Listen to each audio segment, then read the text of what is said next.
Conçue originellement pour être une assistante virtuelle pour vos téléphones et autres appareils connectés, c'est grâce à une décharge d'énergie Oméga qu'Emi va se doter d'une conscience.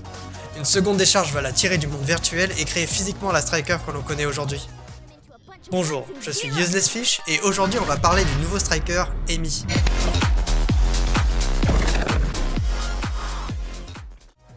Le personnage.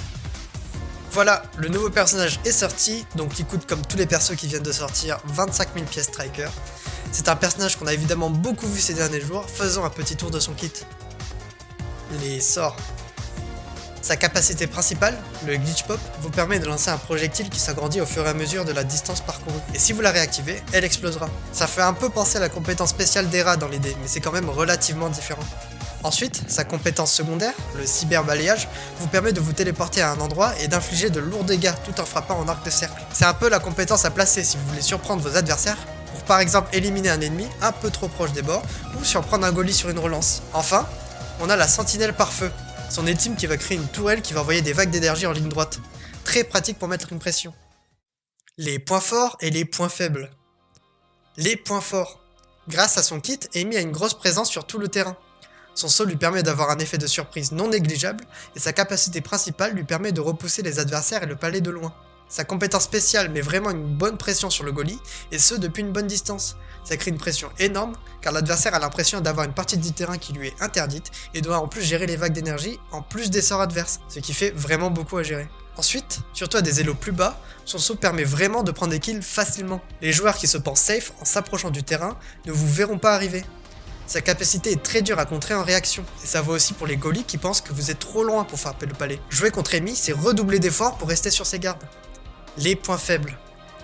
Emi brillera plus en tant qu'attaquante qu'en tant que Goalie à mon avis.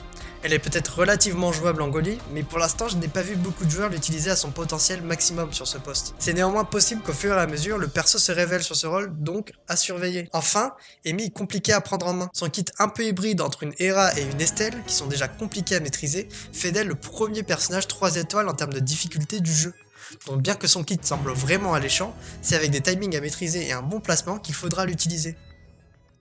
Les entraînements. Bon, voyons rapidement les entraînements que je vous conseille sur ce personnage.